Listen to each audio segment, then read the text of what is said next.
Our dear viewers, so I'm still in the Mayuge district in Bunya East constituency on the feedlot that we have constructed at Honorable James's farm, and what I'm going to show you here is a feedlot restraining system. Now, this is a very important system that you must know and know why we put it there. This is where we do a lot of things. When the animals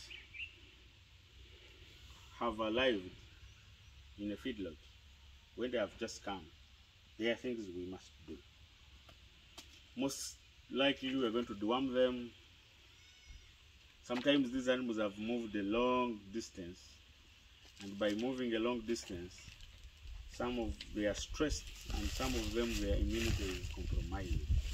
So sometimes we tend to, then you find that some diseases which have been hidden in their bodies are coming up. So we also give antibiotics. Then this is where we're also going to give the tagging. Because we believe in tagging, we believe in knowing how many kilos the animals come with, and we are not going to record it unless it has a tag. So we believe in tagging so that for identification purposes, which is very important. So all that is being done here. Spraying, of course, when the animals have just come, they need to spray to make sure that those external parasites are removed over the time, frequently removed. So everything like that is done in a feedlot restraining system. So I'm going to show you how it looks like and how we have put it up so that you see how it is. So this is a crash, and you can see how it has been constructed.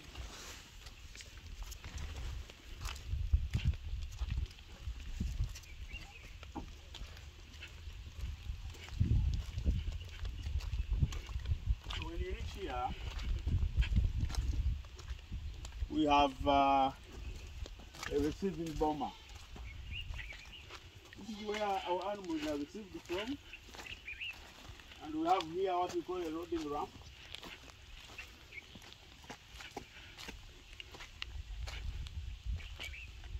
We have a loading ramp here,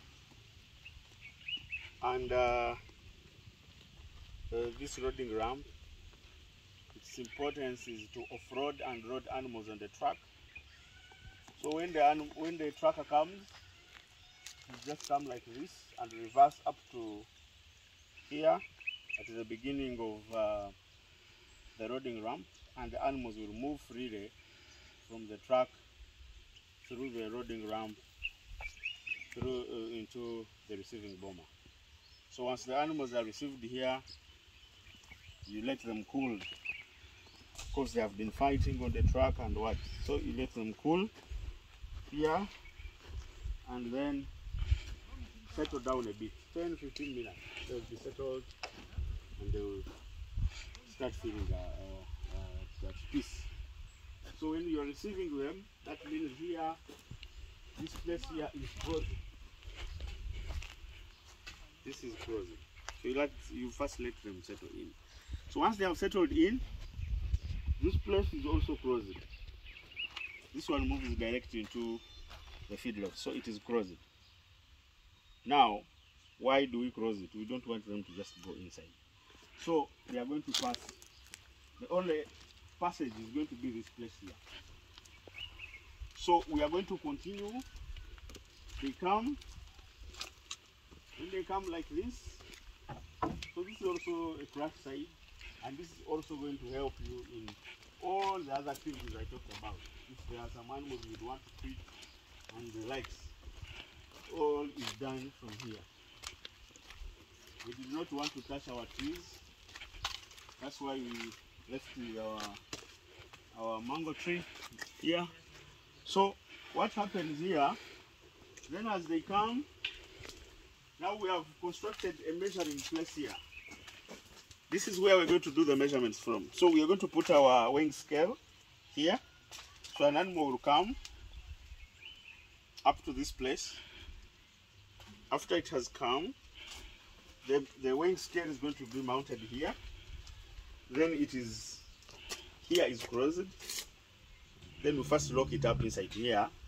We take the measurements. We record. Someone would be standing there or seated there, whatsoever. We record the weight it has come with. So it helps us in monitoring. I have not said about the weight that we require. Most desirable animals that are below 200 kilos to be brought in the feedlot normally don't perform very well. So 200, 250 kilos.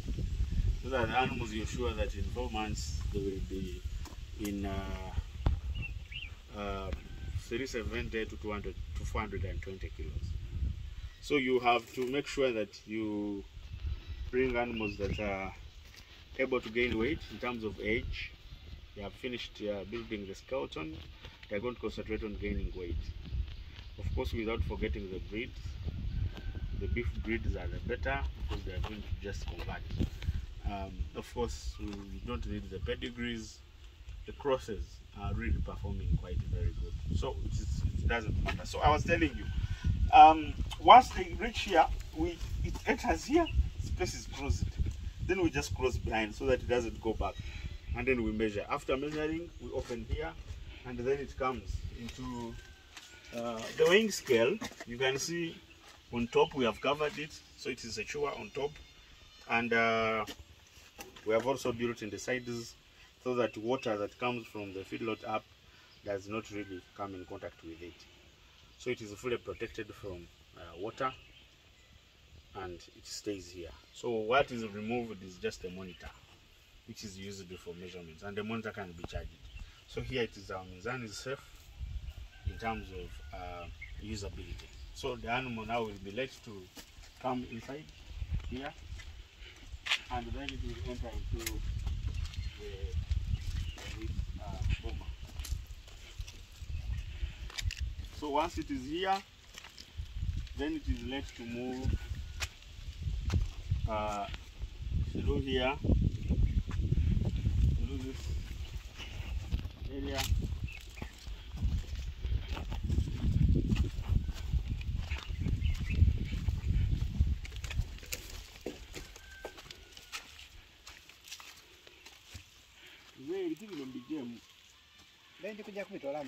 Okay. Yes. Now, so once they are here, this place is going to be corrosive because it is joining now into the dairy section. This place is going to be corrosive, so the bulls will just come and enter here and enjoy the feedlot freedom again. So definitely, the routine continues. That is the whole process. So when we have them ready, and we want to do, let's say, weekly spraying and what, so they enter from here. Now they don't enter from the other side. They enter from here. They go into this internal boma. They go through the weighing scale. We would want to know how many kilos we have gained. Then they go back. When they go back, now we cross the entrance from the receiving boma, and then they are allowed to come back inside here. And then they come back into the feedlot system. So that is the feedlot restraining system, and it is very important for management related work on the feedlot operations. So I want to thank you so much for always following our YouTube channel. I want to thank those that have paid the membership fee. We really appreciate you so much. The numbers are overwhelming, and it really shows that real people are appreciating what we are doing, and we appreciate, and we are saying that we are going to keep giving you this information, keep advising you, and we believe that by doing so, we are going to have so many lives of farmers that are successful. Thank you so much.